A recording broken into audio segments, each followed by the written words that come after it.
दोस्तों नमस्कार। आज हम चर्चा करते हैं सीआरपीसी के सेक्शन 91 और 92 के बारे में। अब सेक्शन 91, 92 का रीज़न क्यों है?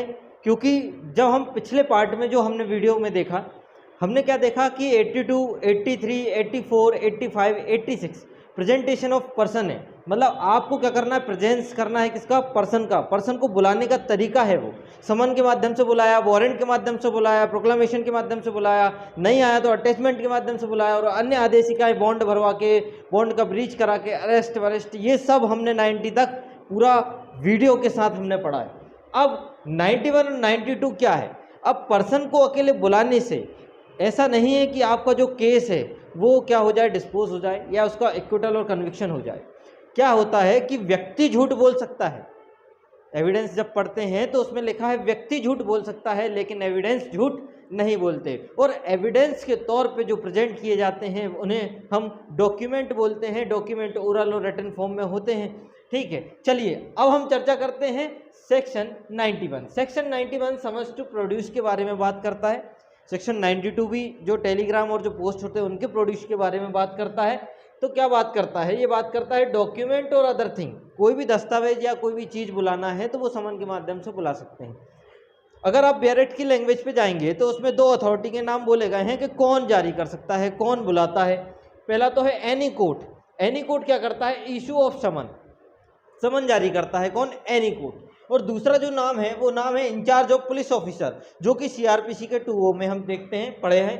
क्या करता है? ये रिटर्न में ऑर्डर करता है किसके लिए? किसी भी डॉक्यूमेंट या अदर थिंग को प्रोड्यूस कराने के लिए। और ये किसको कर सकता है? Under custody and accused. Accused जो पर्सन है, अभियुक्त है, वो उसकी कस्टडी में है, और उसकी कस्टडी में से यदि उसको क्या मंगाना है, कोई डॉक्यूमेंट, कोई चीज़ पेश करवानी है, तो फिर क्या होगा? तो फिर वो क्या करेगा? रिटर्न में ऑर्डर जारी कर सकता है। ये आप जब वेयर एक्ट पढ़ोगे तो वेयर एक्ट का इंटरप्रिटेशन इसी टाइप से आपका लास्ट में निकलने वाला है। क्या करते हैं? एनी कोर्ट और in charge of police officer considered समझते हैं। क्या समझते हैं? कि जो डॉक्यूमेंट है या कोई एनी अदर थिंग है, उनको क्या करना है? प्रोड्यूस करना है। उनको क्या करना है? प्रोड्यूस कराना है। उनको क्या करना है? देना है। अब कैसे? डिजायरेबल और नेसेसरी। यदि उनका प्रोड्यूस करना इतना डिजायरेबल है, इतना वांछनीय है, इतना नेसेसरी, इतना आवश्यक है। पर्पस क्या है? पर्पस है इन्वेस्टिगेशन, ट्रायल, इंक्वायरी और अदर प्रोसीडिंग। जो इंक्वायरी है 2G में है, इन्वेस्टिगेशन 2H में है। ठीक है। अब लेकिन ये जो डिजायरेबल और नेसेसरी है, इसका भी एक्सक्लूजन कैसे दिया जा सकता है? ऐसे, क्योंकि इन्वेस्टिगेशन हम पढ़ते हैं। क्या पढ़ते हैं? इन्वेस्टिगेशन कौन करता है? पुलिस ऑफिसर करता है। ठीक है। और क्या, मजिस्ट्रेट अगर अथॉरिटी दे रहे किसी व्यक्ति को, तब भी वो क्या कर सकता है? कर सकता है। ये वाली बात हमने पढ़ी है। उसका ऑब्जेक्ट क्या रहता है? कलेक्शन ऑफ एविडेंस रहता है। लेकिन जब इसमें लिखा है कि समन टू प्रोड्यूस, क्योंकि जब आप हेडिंग पढ़ने जाओगे तो स्पेसिफाइड नहीं बताया गया है कि कौन क्या करता है ना। तीनों नाम एक साथ देखेंगे, इन्वेस्टिगेशन, ट्रायल, इंक्वायरी। तो इसका क्या पर्पस है? इसका पर्पस है कि डॉक्यूमेंट अदर थिंग प्रोड्यूस करेंगे अगर डिजायरेबल है या नेसेसरी है, तब फॉर इन्वेस्टिगेशन के लिए कौन? पुलिस ऑफिसर प्रोड्यूस कर सकता है डॉक्यूमेंट, और प्रोड्यूस करवा सकता है डॉक्यूमेंट और अदर थिंग। ये वाला है इसके लिए। अब किससे कराएगा? एक्यूज से कराएगा। ये अपना ओवरव्यू देख चुके हैं ऊपर। आगे अब ये तीन पर्पस किसके लिए है? Trial, inquiry, other thing. ये सिर्फ समन में इशूड कोर्ट, जब कोर्ट इंक्वायरी, कोर्ट जब समन इशू जारी करता है तब इंक्वायरी, ट्रायल और अदर प्रोसीडिंग के लिए करता है। ठीक है। और डॉक्यूमेंट मंगाएगा और चीजें होंगी। अब देखिए बात कहाँ चलती है। अब पर्सन किससे मंगाएगा? ये भी तो चेक करना, किससे? तो person who's in position and power, उसके पास कब्जा होना चाहिए उस डॉक्यूमेंट का, उसके पास पावर होनी चाहिए उसे कब्जे में रखने की। ये बात, सच डॉक्यूमेंट्स, उन डॉक्यूमेंट या उन अदर थिंग के लिए। या तो वो क्या करेगा? कोर्ट उसको डायरेक्शन देगा, उसको ऑर्डर देगा। क्या देगा? या तो स्वयं लेके आओ, क्या देगा? या तो मेयरली स्वयं लेके आओ, या तो इंस्टीड पर्सनली, या आप मत आओ, किसी और को भेजा दो। मतलब उस पर्सन से भिन्न व्यक्ति भी क्या आ सकता है? वो डॉक्यूमेंट या अदर थिंग प्रोड्यूस करने कोर्ट में आ सकता है। अब कैसे आएगा, कहां आएगा? ये समन में जैसा दिया गया है, ये himself attend time and place, summon में जैसा निर्देश दिया है उस हिसाब से आएगा। जैसे समन में बोला गया है उस टाइम प्लेस पे आपको देना है, उस दिनांक को देना है। चलिए, किसी और के माध्यम से भी दे सकते हैं, पर्सनल अगर नहीं देना है। अब बात करते हैं कि जो 91 में जो पॉइंट हैं जो समझने लायक हैं कि आपको डॉक्यूमेंट या अदर थिंग देनी कब है, देनी कब है। 91 में एक केस आता है, केस क्या है, जिसमें बोलता है नॉट इंक्लूड एक्यूज। 91 में विटनेस है, एक्यूज इंक्लूड नहीं है। क्यों नहीं है? रीजन ये है कि ये बोलता है स्टेट गुजरात वर्सेस श्यामलाल का एक केस है, जिसमें बोला गया था कि आर्टिकल 20 का 3 का वायलेशन नहीं करता। कौन नहीं करता? 91 नहीं करता। चलिए, अब ये डॉक्यूमेंट और अदर थिंग प्रोड्यूस कब करना है? तो ये प्रोड्यूस करना है आपको फ्रेमिंग ऑफ चार्ज के पहले, मतलब जब आपके चार्ज तय हो रहे हैं उसके पहले करना है। जब चार्ज तय होने लगे उसके बाद ये सब चीजें मान्य नहीं होंगी। ये वाला केस है उड़ीसा वर्सेस देवेंद्रनाथ पाधी का केस है। इसमें बताया गया था कि आपको फ्रेमिंग ऑफ चार्ज के पहले डॉक्यूमेंट और अदर थिंग क्या करनी है? प्रोड्यूस करनी है। अब जब आपसे कोर्ट ने क्या किया, आपको ऑर्डर दे दिया, पब्लिक ऑर्डर दे दिया, और इन्हें इंचार्ज ऑफ पुलिस ऑफिसर ने भी क्या दे दिया, आपको रिटर्न में ऑर्डर दे दिया। तब कंडीशन क्या है? अगर आप नॉन कंप्लाइंस करोगे तो क्या रिजल्ट निकलेगा? ये है परिणाम आपके सामने।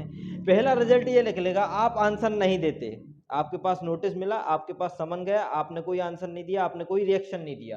तो पहला जो चीज है, आप नहीं आंसर देते हो या आंसर आपको समन मिलने के बाद आप क्या नहीं करते? डॉक्यूमेंट प्रोड्यूस नहीं करते हो। तब क्या होता है? तब होता है सेक्शन 349 के तहत आपको 7 दिन की कस्टडी मिलेगी। कितने दिन की कस्टडी मिलेंगे आपको? 7 दिन की कस्टडी मिलेंगे। अब यदि आप ओमिशन करते हो देने में कि डॉक्यूमेंट देना है, आप बाउंड हो उसको देने के लिए, तब क्या होगा? तब आपको आईपीसी के पनिशमेंट मिलेगी 175 के तहत 1 माह की सजा, 500 रुपये जुर्माना। चलिए, और क्या है? अब बात करते हैं कि पर्सन में कौन आता है।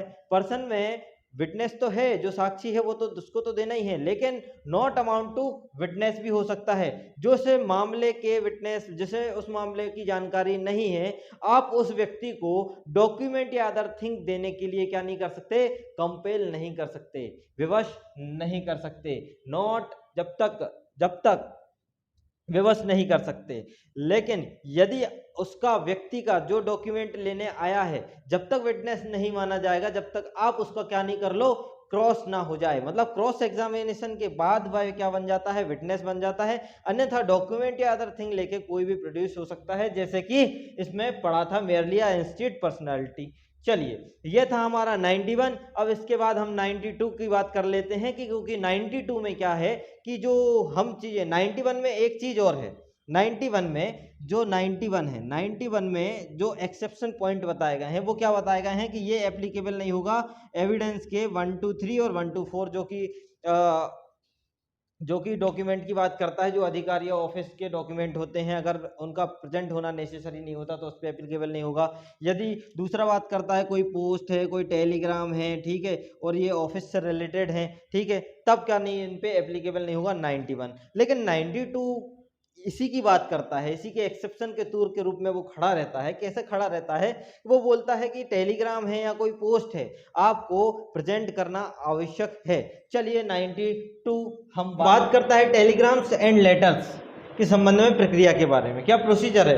प्रोसीजर ये है, सबसे पहले तो समझिए इसका जो सबसेक्शन 1 और सबसेक्शन 2, उसमें अथॉरिटी है।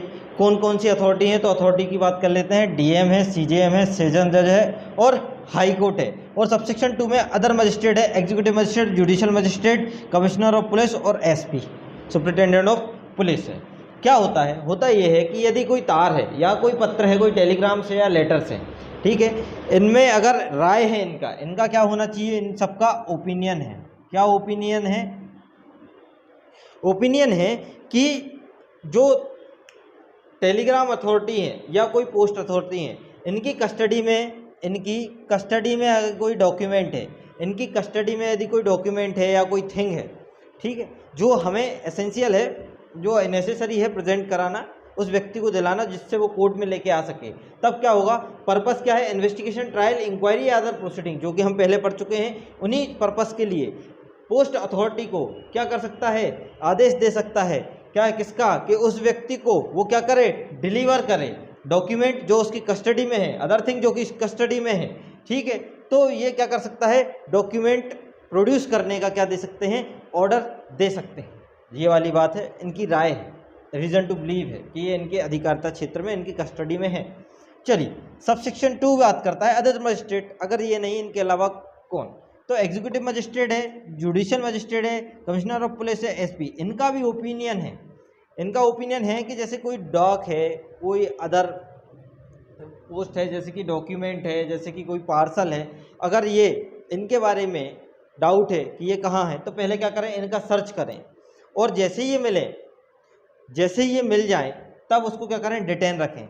डिटेन मतलब अपने पास रखें मिलने तक, मतलब जब तक ये क्या करना, ये कौन ना ऑर्डर कर दें, जब तक सीजीएम सेशन जज या ये ऑर्डर ना कर दें, ये वाले जज जब तक ऑर्डर ना कर दें तब तक ये क्या करें, ये जेएमएफसी और ये judicial magistrate, executive magistrate, commissioner of police, SP, इन्हें अपने पास डिटेन रखें, निरुद्ध रखें।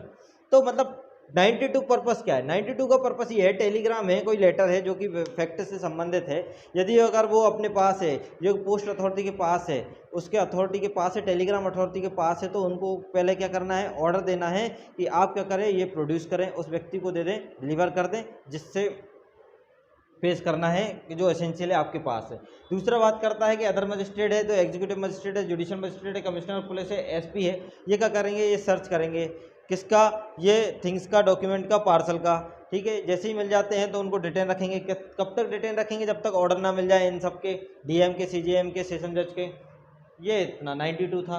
तो 91 92 में हमने सीखा कि जो प्रोड्यूस करना है, चाहे समन के माध्यम से हो, चाहे वह ऑर्डर के माध्यम से हो, चाहे पुलिस ऑफिसर को अपन को क्या करना है, प्रोड्यूस करना है, या कोर्ट में जाके वो डॉक्यूमेंट, एसेंशियल कंटेंट जो कि आपके पास है, पार्सल है, वो आपको क्या करना है, कोर्ट में प्रोड्यूस करना है, तो 91 और 92 का कंप्लाइंस ले सकते हैं। इसी के साथ मिलते हैं अगले वीडियो में। शुक्रिया, नमस्कार, धन्यवाद, और जुड़े रहिए ड्रीम जुडिशरी इंदौर के साथ। यदि आपको कोई डाउट आता है तो आप कमेंट बॉक्स में अवश्य कर सकते हैं, हम निराकरण करने की प्रयास अवश्य करेंगे।